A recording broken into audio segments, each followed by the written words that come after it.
नमस्कार बच्चों, आज हम पढ़ेंगे अध्याय 9 जिसका नाम है बच्चों समांतर चतुर्भुज के और त्रिभुजों के क्षेत्रफल। तो बच्चों इस अध्याय में मैं आपको बता दूं कि हम सबसे पहले जानेंगे कि समांतर चतुर्भुज और त्रिभुज क्या होता है और बच्चों उनके क्षेत्रफल के बारे में जानेंगे और इन पर आधारित जो इनके गुण धर्म हैं उनको बारे में जानेंगे। तो चलिए चलते हैं बच्चों।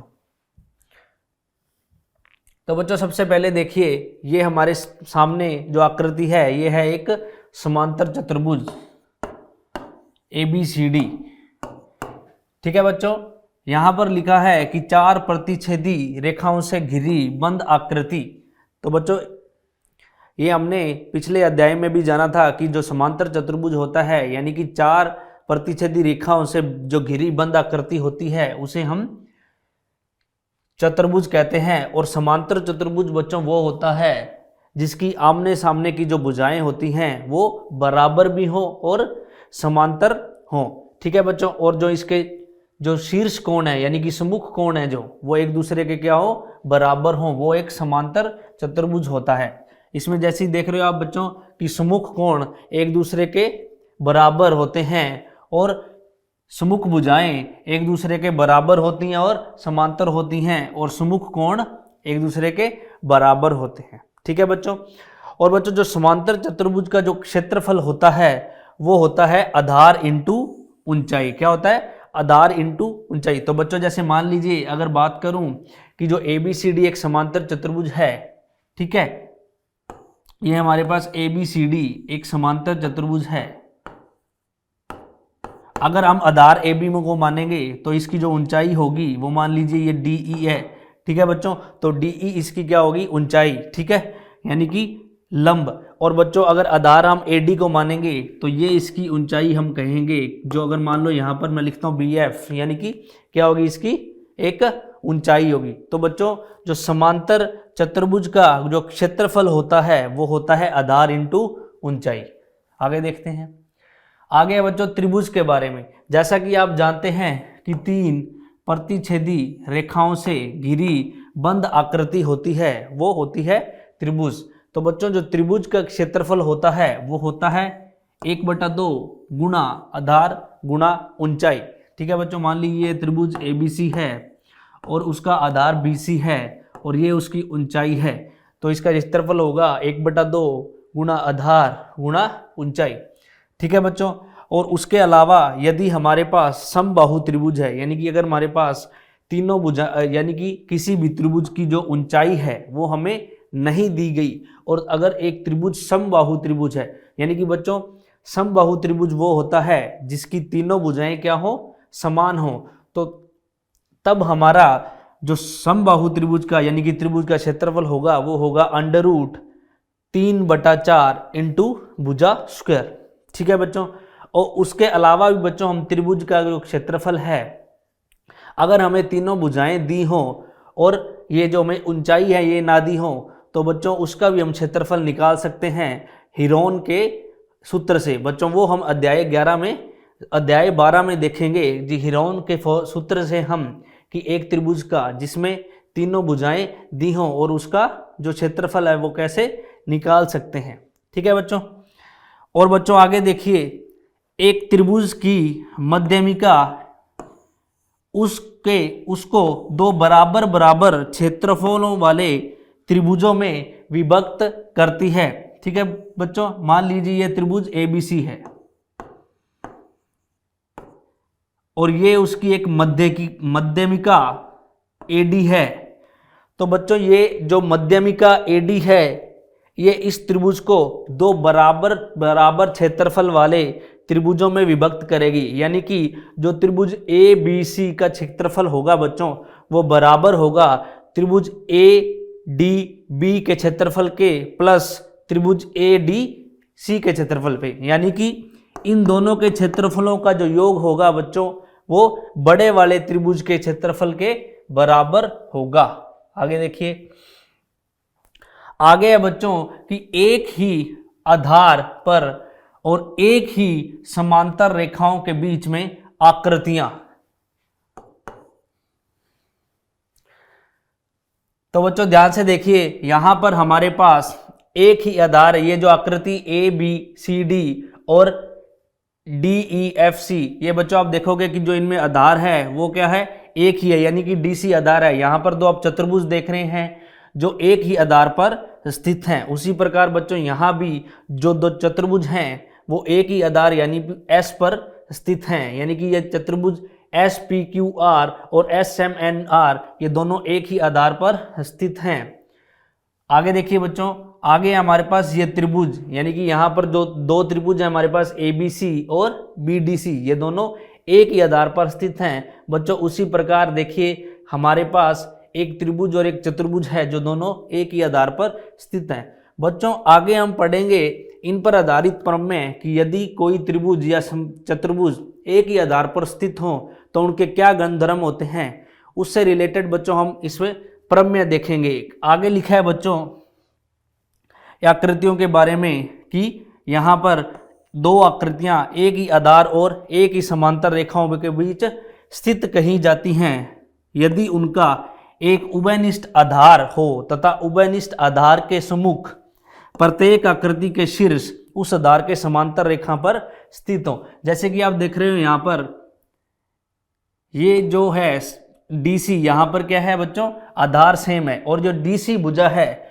वो इस EF के भी समांतर है और जो DC भुजा है वो AB के समांतर भी है। उसी प्रकार बच्चों यहाँ जो SR भुजा है वो PQ के समांतर भी है, जो SR भुजा है वो M1 के समांतर भी है। आगे देखते हैं बच्चों, आगे है बच्चों एक ही आधार और एक ही समांतर रेखाओं के बीच में समांतर चतुर्भुज। तो बच्चों मैं आपको एक चीज बता दूं इसको प्रमेय को करने से पहले कि यदि कोई समांतर चतुर्भुज एक ही आधार और एक ही समांतर रेखाओं के बीच में हो तो वो क्षेत्रफल में क्या होते हैं, बराबर होते हैं। क्या होते हैं, क्षेत्रफल में बराबर होते हैं। और बच्चों एक चीज और इसके साथ याद रखना कि अगर मान लो एक त्रिभुज और एक समांतर चतुर्भुज दोनों एक ही आधार पर स्थित हैं तो जो त्रिभुज का क्षेत्रफल होगा बच्चों वो समांतर चतुर्भुज के क्षेत्रफल से आधा होगा। यानी कि ये दो जो प्रमेय हैं ये आपको याद रखनी है क्योंकि इस पर आधारित काफी प्रश्न इस अध्याय से पूछे जाते हैं। तो हमें याद रखना है कि यदि दो समांतर चतुर्भुज एक ही आधार पर स्थित हैं और तो उनके जो क्षेत्रफल हैं बच्चों वो क्या होंगे, बराबर होंगे। और उसी प्रकार एक त्रिभुज और एक समांतर चतुर्भुज यदि एक ही आधार पर स्थित हो जो त्रिभुज का क्षेत्रफल होगा बच्चों वो समांतर चतुर्भुज के क्षेत्रफल से आधा होगा। तो बच्चों हमारे पास प्रमेय है एक ही आधार और एक ही समांतर रेखाओं के बीच में स्थित समांतर चतुर्भुज के क्षेत्रफल में बराबर होते हैं। तो देखते हैं बच्चों,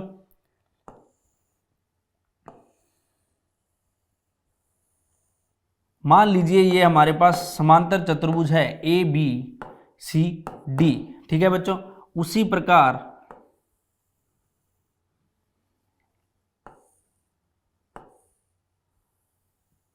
और एक हमारे पास समांतर चतुर्भुज है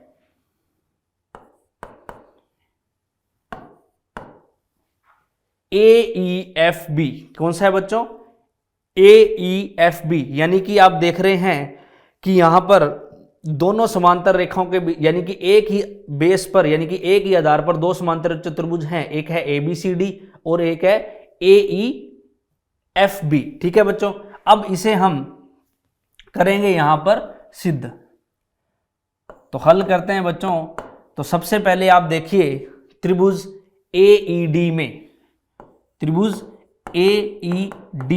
और त्रिभुज BCF यानी कि अगर बात BFC में और BFC में। अब ध्यान से देखिए बच्चों, अगर मैं ये बात करूं ABC एक समांतर चतुर्भुज है, ठीक है, और ये दोनों रेखाएं एक दूसरे के क्या होंगी, समांतर। उसी प्रकार ये रेखा क्या होगी, इसके समांतर। तो बच्चों दो समांतर रेखाएं हैं, ठीक है। तो ये वाला जो कोण है क्या है, ये वाला जो कोण है ध्यान से देखिए, ये वाला कोण इस कोण के बराबर होगा। दो समांतर रेखाओं पर बनने वाले संगत कोण है बच्चों। तो उसी प्रकार अगर ये वाला जो कोण है वो इस वाले कोण के बराबर होगा। ये भी क्या है बच्चों, ये दो समांतर रेखाओं पर बनने वाले कोण है। तो मैं क्या कह सकता हूं कि इस त्रिभुज का जो कोण ADE है वो इस त्रिभुज के कोण BCF के बराबर होगा। तो यानी कि कोण ADE बच्चों वो बराबर होगा कोण BCF के। इसको हम कहेंगे संगत कोण। उसी प्रकार बच्चों इस त्रिभुज का कोण जो AED है, कौन सा है? AED, कोण AED है वो बराबर होगा बच्चों कोण BFC के। किसके? कोण BFC के। ये भी क्या होंगे बच्चों? संगत कोण। अब बच्चों एक ही दोनों त्रिभुजों के हमने दो कोण बराबर कर दिए। उसके अलावा देखिए आप, इस त्रिभुज की जो भुजा AD है वो इस त्रिभुज की भुजा BC के बराबर होगी, क्योंकि ABCD एक समांतर चतुर्भुज है। आप ये भी लिख सकते हैं यहाँ कि AE बराबर होगी BF के, क्योंकि ये भी एक समांतर चतुर्भुज ही है। तो हम यहाँ लिखेंगे AD बराबर होगा BC के। तो बच्चों ये है समांतर चतुर्भुज की भुजा, समांतर चतुर्भुज की भुजा। ठीक है बच्चों, तो यानी कि मैं यहाँ कह सकता हूँ कि ये एक भुजा और ये बनने वाले दो कोण बराबर होंगे। तो यहाँ पर हम कौन सा लगा लेते हैं? AAS। क्या लगा सकते हैं? AAS। तो AAS से त्रिभुज है जो AED वो बच्चों सर्वांगसम होगा त्रिभुज BFC के। और बच्चों ये जैसे ही त्रिभुज सर्वांगसम होगा तो मैं ये कह सकता हूं कि दो सर्वांगसम जो त्रिभुज होते हैं बच्चों, उनका जो क्षेत्रफल है वो भी क्या होता है? बराबर। तो बच्चों मैं ये कह सकता हूं कि जो एरिया यानी कि जो क्षेत्रफल है AED का, ADE का, त्रिभुज ADE का वो बराबर होगा बच्चों एरिया, यानी क्षेत्रफल को एरिया बोलते हैं AR बच्चों, एरिया ऑफ BFC के। किसके? BFC के। तो बच्चों दो सर्वांगसम त्रिभुजों के जो क्षेत्रफल होते हैं वो बराबर होते हैं। ठीक है, अब यहां मैं लिखता हूं कि जो एरिया ऑफ ये जो समांतर चतुर्भुज है ABCD, तो एरिया ऑफ समांतर चतुर्भुज ABCD, तो बच्चों एरिया ऑफ ABCD यानी कि क्षेत्रफल है जो ABCD का वो दो चीजों से मिलकर बना है, इस त्रिभुज के क्षेत्रफल से और ये चतुर्भुज AECB के बच्चों। तो मैं लिख सकता हूं इसको कि जो एरिया यानी जो क्षेत्रफल है ABCD का वो बराबर होगा क्षेत्रफल, त्रिभुज के क्षेत्रफल यानी कि एरिया ऑफ त्रिभुज ADE प्लस एरिया ऑफ चतुर्भुज AECB। अब जैसे कि बच्चों आपको पता है कि जो ADE का एरिया है वो हमने यहाँ सिद्ध किया है वो बराबर होगा BFC के। तो मैं लिख सकता हूं कि एरिया ऑफ ABCD बराबर होगा क्षेत्रफल किसके? यहां पर बच्चों मैं ADE का जो एरिया है इसकी जगह लिख सकता हूं क्षेत्रफल BFC का। तो BFC प्लस बच्चों क्षेत्रफल AECB। ठीक है बच्चों, अब आप देखिए AECB और प्लस BFC को क्या मैं लिख सकता हूं? AEFB। तो ये होगा क्षेत्रफल ऑफ ABCD वो बराबर होगा क्षेत्रफल AEFB। किसके? AEFB के। तो बच्चों यही हमें सिद्ध करना था कि जो एक ही आधार और एक ही समांतर रेखाओं के बीच में स्थित समांतर चतुर्भुज उनके क्षेत्रफल में बराबर होते हैं। तो यहाँ पर आपने देखा कि जो क्षेत्रफल है ABCD का वो बराबर होगा AEFB के।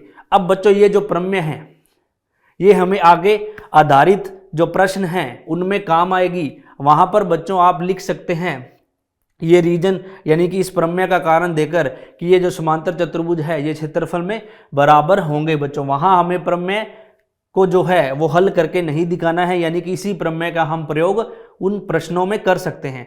उसके अलावा बच्चों जो मैं कह रहा हूं आप वो भी ध्यान में रखना कि अगर मान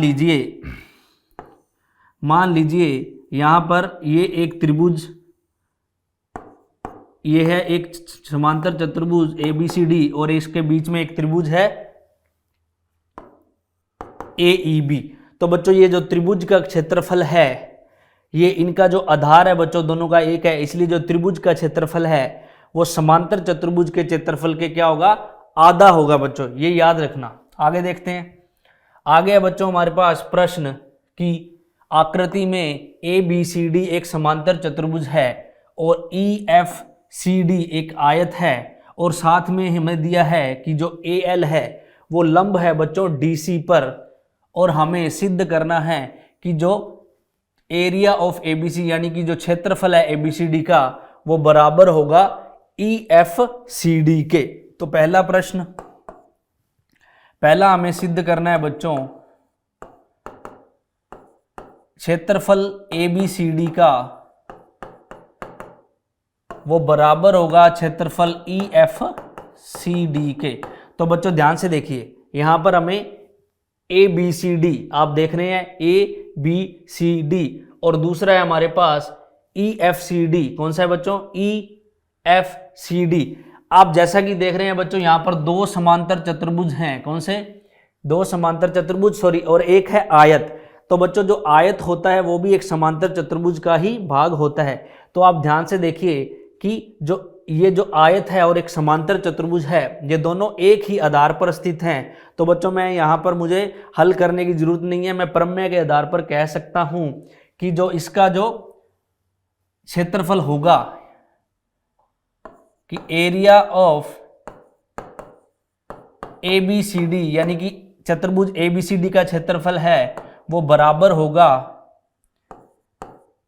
क्षेत्रफल ऑफ EFCD के। ये हम कह सकते हैं, पिछली जो मैंने अभी आपको प्रमेय करवाई है उसी के आधार पर मैं कह सकता हूं कि ये बराबर होंगे,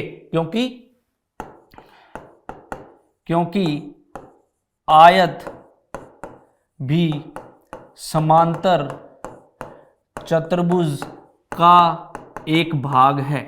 ठीक है बच्चों, तो ये बराबर होगा। अब दूसरा प्रश्न हमें करना है कि एरिया यानी क्षेत्रफल ABCD का उसको हमें बराबर रखना है DC गुणा AL के। अब ध्यान से देखिए बच्चों, जो आयत है उसका जो क्षेत्रफल होता है वो होता है आधार यानी कि लंबाई गुणा चौड़ाई। क्या करना है, लंबाई गुणा चौड़ाई। और हम ABCD को यहां पर लिखते हैं ABCD क्षेत्रफल बराबर होगा, ये बच्चों अभी पिछले वाले से, EFCD के। ठीक है बच्चों, अब EFCD को देखिए यानी कि EFCD, जो EFCD है बच्चों ये है एक आयत, तो इसका जो क्षेत्रफल है वो होगा लंबाई गुणा चौड़ाई यानी कि DC गुणा FC। तो क्षेत्रफल ऑफ ABCD वो बराबर होगा बच्चों DC गुणा CF। ठीक है बच्चों, अब हमें पता है कि क्योंकि जो AL है, क्या है, AL है वो लंब है DC पर। क्या है बच्चों, AL लंब है DC पर, तो ये वाला जो कोण है 90 डिग्री होगा। अब ध्यान से देखिए बच्चों कि जो EFCD है वो भी एक आयत है, यानी कि इसका भी जो ये कोण है 90 डिग्री होगा। तो बच्चों ये कोण 90 डिग्री, ये कोण 90 डिग्री, तो क्या मैं कह सकता हूं कि जो AFCL है यानी कि AFCL है वो भी क्या होगा, एक आयत होगा। तो AFCL भी एक आयत होगा। क्या होगा, आयत। तो बच्चों अगर ये आयत होगा तो ध्यान से देखिए, तो ये जो FC है वो बराबर होगा किसके, AL के। तो क्या है, FC है वो बराबर होगा AL के। अब ध्यान से देखिए बच्चों, FC है वो ED के बराबर भी है क्योंकि आयत के आमने सामने की भुजा, तो FC है वो बराबर है DL के। ठीक है बच्चों, तो मैं यहां DL की जगह, यहां पर ध्यान से देखिए ED की जगह AL लिख सकता हूं। क्या लिख सकता हूं, ED की जगह AL। ध्यान से देखिए क्योंकि मुझे पता है कि EFCD एक आयत है। ठीक है बच्चों, तो ये वाली भुजा और AL है जो AFCL वो भी क्या है, एक आयत। तो बच्चों यहां से देखना आप, इस वाले समय FCAL के बराबर है और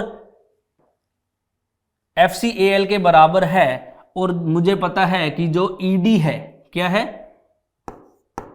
ईडी है ये वाला FCAL के बराबर है, तो जो ईडी है वो भी किसके बराबर होगा, AL के। क्या होगा, ईडी के बराबर होगा AL के। ध्यान से देखिए बच्चों, क्योंकि AFCL एक आयत हुआ और ये इसकी एक भुजा है, और पहले यानी कि जो ये वाला EFCD है ये भी एक आयत था, तो इस ये वाला अगर FC ED के बराबर है, क्या है, FC ED के बराबर है और FC AL के बराबर है, तो बच्चों मैं ED की जगह AL लिख सकता हूं।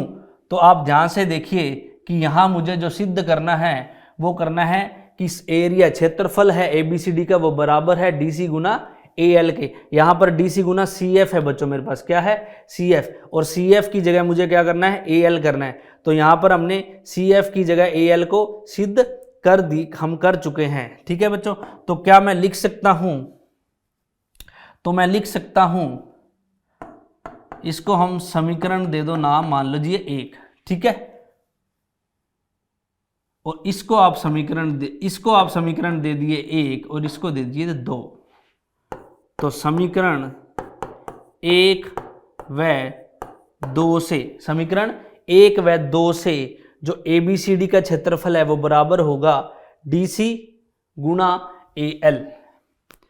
तो एरिया ऑफ चतुर्भुज ABCD है वो बराबर होगा बच्चों ED यस DC गुना AL। क्या होगा, DC गुना AL। एक बार फिर बच्चों आपको मैं बता दूं, ध्यान से देखिए, मैंने अभी बताया आपको कि जो EFCD है वो एक आयत है, तो उसकी जो आमने सामने की भुजाएं हैं वो बराबर होंगी, यानी कि CF है वो ED के बराबर होगा।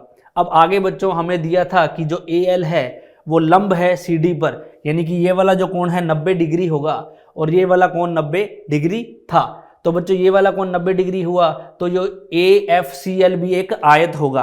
तो बच्चों अगर ये भुजा अगर इसके बराबर थी तो ये वाली भुजा इसके बराबर भी होगी। और बच्चों यहाँ पर हमें DC गुना AL ही करना था, यानी कि ED की जगह हमें AL ही करना था। ठीक है बच्चों, ये देखिए DC गुना CF ये हम पहले कर चुके थे और हमें करना था DC गुना AL। और बच्चों यहाँ पर FC को हमने AL के बराबर सिद्ध किया था, तो आप FC की जगह क्या लिख सकते हैं, AL। ठीक है बच्चों, यही हमें सिद्ध करना था। आगे देखते हैं, आगे है बच्चों हमारे पास आकृति ABCD एक समांतर चतुर्भुज है और A ही है लंब DC पर। ये देख लो बच्चों आप, A ही लंब है DC पर, और आगे देखिए CF यानी कि ये CF लंब है AD पर। तो बच्चों मैं आपको बता दूं कि अगर मैं आधार मानूंगा DC को तो समांतर चतुर्भुज की जो ऊंचाई है वो होगी AE, और यदि मैं आधार मानूंगा AD को तो समांतर चतुर्भुज का जो ऊंचाई है वो होगी CF। ठीक है बच्चों, आगे हमें AB बराबर दिया हुआ है 16 सेंटीमीटर, तो AB बराबर है 16 सेंटीमीटर और AE बराबर है 8 सेंटीमीटर और CF बराबर है बच्चों 10 सेंटीमीटर, और हमें AD ज्ञात करना है बच्चों। क्या करना है, AD ज्ञात करना है। ध्यान से देखिए, हमें क्या ज्ञात करना है, AD। ठीक है बच्चों, ये यानी ये वाला आधार हमें ज्ञात करना है। तो एक चीज बताइए, यदि मेरे पास ये वाला आधार है CD, क्या है बच्चों, ये वाला आधार AD, आधार इंटू ऊंचाई। ध्यान से देखिए, हमें दिया हुआ AD AE, हमें पता है सबसे पहले AB, क्या पता है, AB। अगर AB बच्चों हमारा है 16 सेंटीमीटर, क्या है, 16 सेंटीमीटर, तो ध्यान से देखिए ये एक समांतर चतुर्भुज है, तो DC भी क्या होगा, 16 होगा। उसके अलावा बच्चों हमें दिया है AE, क्या दिया है, AE, यानी कि ये वाला जो हमारा लंब है वो है 8 सेंटीमीटर, और CF यानी ये वाला लंब है हमारा 10 सेंटीमीटर, और हमें ये वाली भुजा AD निकालनी। अब ध्यान से देखिए बच्चों, अगर ये आधार लूंगा तो ऊंचाई ये होगी और ये आधार लूंगा तो ऊंचाई ये होगी। तो क्या इनसे दोनों से जो क्षेत्रफल निकलेंगे वो समान होंगे? बिल्कुल समान होंगे बच्चों, क्योंकि समांतर चतुर्भुज का जो क्षेत्रफल होता है वो होता है आधार गुना ऊंचाई। तो बच्चों मैं लिखता हूं समांतर चतुर्भुज का क्षेत्रफल होगा बच्चों आधार गुणा ऊंचाई। क्या होगा, आधार गुणा ऊंचाई। और बच्चों समांतर तो यहाँ पर हमें दोनों आधार और दोनों ऊंचाइयाँ अगर बताओ और एक दोनों में से एक ना पता हो तो हम निकाल सकते हैं। कैसे निकालते हैं? मान लीजिए ये वाला आधार मैंने लिया 16, तो DC गुणा AE वो बराबर होगा बच्चों AD गुणा FC। ठीक है बच्चों, अब इनमें से जो जो आप हमें मान पता है वो हम यहां रखेंगे। तो बच्चों DC है हमारा 16 और AE है हमारा 8 बराबर AD बच्चों हमें निकालना है, और FC है हमारा 10। ठीक है बच्चों, तो ये होगा 16 8 है 112, 16 8 है 128 बराबर AD गुणा 10। अब बच्चों ये 10 AD का गुणाक है 10, ये इधर आके यहाँ से भाग में जाएगा तो 10 बराबर AD। तो बच्चों जो AD आएगा 10 से भाग करेंगे वो आएगा 12.8 सेंटीमीटर। तो बच्चों जो AD आएगा वो आएगा 12.8 सेंटीमीटर। ठीक है बच्चों, तो आपने देखा कि किस प्रकार हमने यहाँ AD का मान निकाला है। आगे देखते हैं।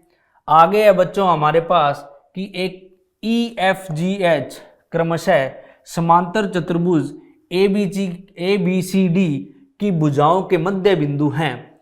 तो दर्शाइए कि क्षेत्रफल है जो EFGH का वो आधा है किसके?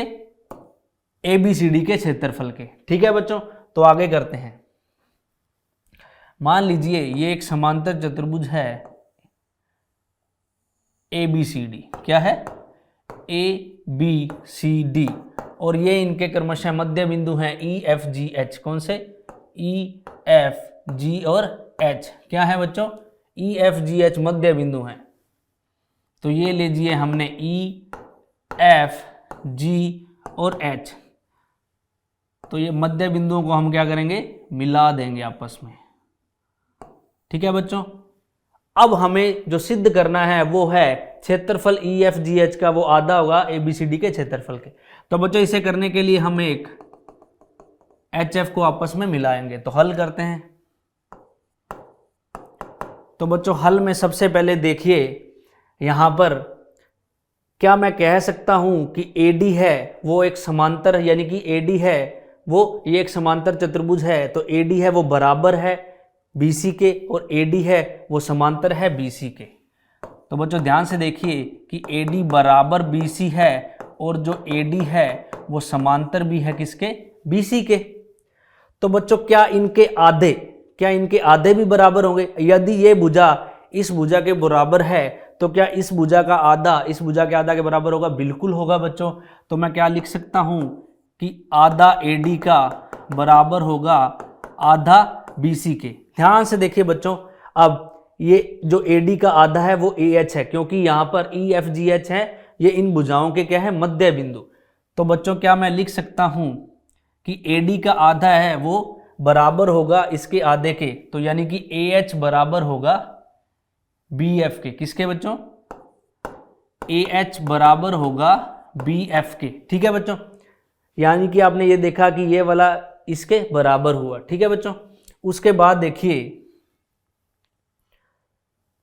ये इसके बराबर हुआ और ये इसके समांतर भी हो गया। तो मैं लिख सकता हूं कि जो AH है वो समांतर हुआ BF के। ठीक है, उसके बाद देखिए बच्चों ये जो भुजा है क्या है? ये जो भुजा है ये इसके समांतर है, ये जो भुजा है इसके समांतर है। तो और ये वाली भुजा इसके समांतर है, तो मैं कह सकता हूं कि जो ABFH होगा वो एक समांतर चतुर्भुज होगा। ठीक है बच्चों, क्या होगा? एक समांतर चतुर्भुज होगा। अब अपन यहां इसी तरह इसमें भी देख सकते हैं, यानी कि मैंने यहां लिखा कि AH होगा वो बराबर और समांतर होगा इसके, तो इसी प्रकार जो बच्चों DH है, क्या है? DH है वो बराबर होगा FC के, और जो DH है वो समांतर भी होगा FC के। ठीक है बच्चों, तो आप यहां पर देखेंगे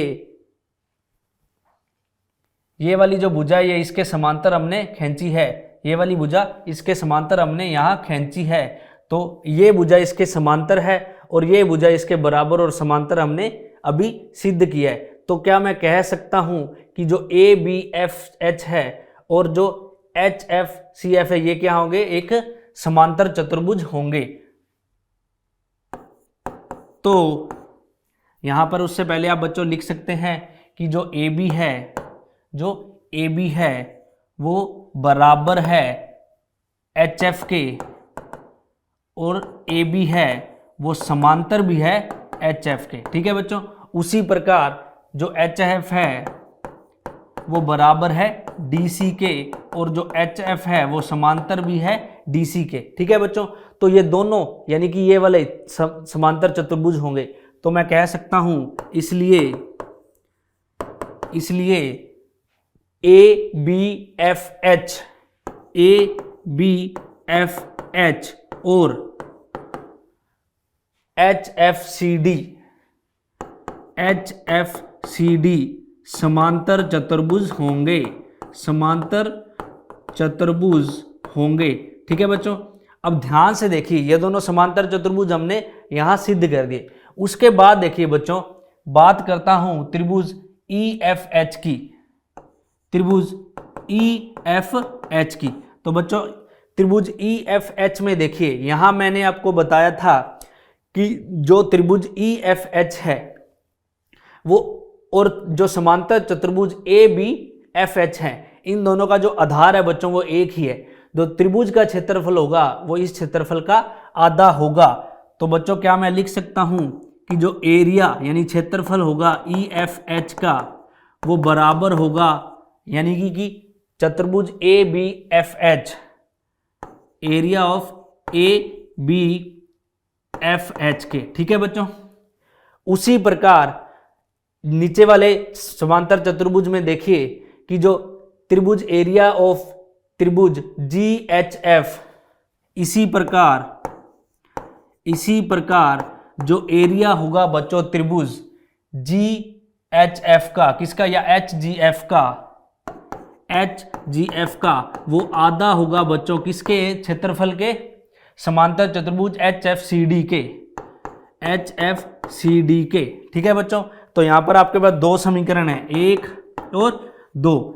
अब ध्यान से देखिए, यदि मैं इन दोनों त्रिभुजों के क्षेत्रफल को जोड़ दूं और इधर ये दोनों शत्रुभुजों के क्षेत्रफल को जोड़ दूं तो मेरे पास क्या आएगा देखिए। तो समीकरण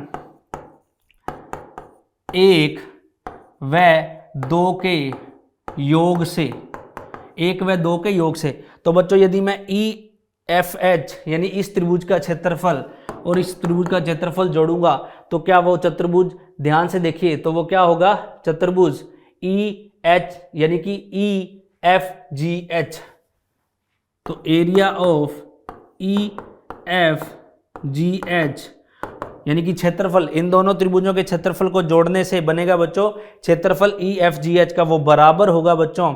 और उसी प्रकार इन दोनों समांतर चतुर्भुज के क्षेत्रफल को जोड़ूंगा तो बच्चों ये बनेगा पूरे वाला बड़े वाला समांतर चतुर्भुज ए बी सी डी, तो वह बराबर होगा एरिया ऑफ आधे के, और इन दोनों को यदि मैं जोड़ूंगा तो वो बनेगा A B C D, A B C D. और बच्चों यही हमें सिद्ध करना है कि जो क्षेत्रफल है ई एफ जी एच का वो आधा होगा क्षेत्रफल of A B C D के। यही बच्चों हमें सिद्ध करना था। आगे देखिए, आगे है बच्चों हमारे पास कि P और Q क्रमशः समांतर चतुर्भुज ABCD की भुजाओं DC और AD पर स्थित बिंदु हैं। तो बच्चों ये लीजिए, ये हमारे पास समांतर चतुर्भुज है ABCD। क्या है, ABCD।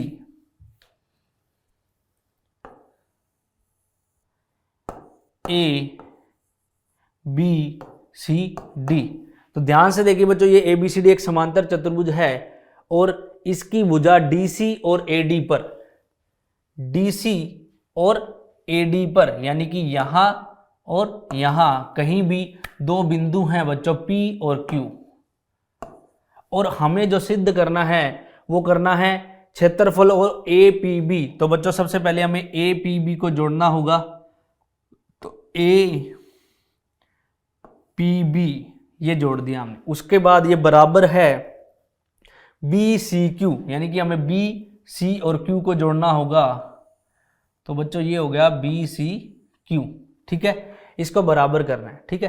तो बच्चों ध्यान से देखिए, मैंने जो आपको प्रमेय बताया था कि एक समांतर चतुर्भुज है, तो ये वाला जो त्रिभुज पी ए बी है, ये बच्चों इनका जो आधार है सेम है, यानी कि समांतर चतुर्भुज ए बी सी डी और इन त्रिभुज का आधार सेम है। तो बच्चों मैं क्या कह सकता हूं, हल में देखिए बच्चों, त्रिभुज ए पी बी और समांतर चतुर्भुज ए बी सी डी, समांतर चतुर्भुज ए बी सी डी एक ही आधार पर स्थित हैं, एक ही आधार पर स्थित हैं।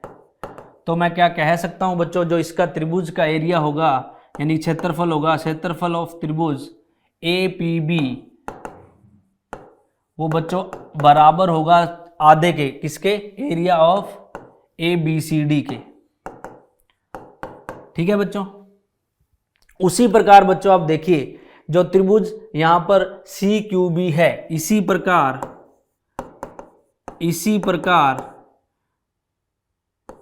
त्रिभुज सी क्यू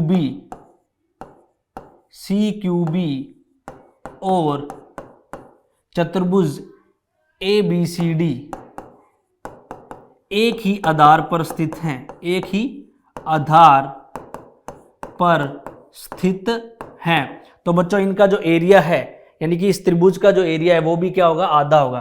तो एरिया ऑफ त्रिभुज सी क्यू बी वो बराबर होगा आधे के area of A B C D चतुर्भुज के, ठीक है बच्चों। अब ध्यान से देखिए, ये हमारा समीकरण 1 है और ये हमारा समीकरण 2 है।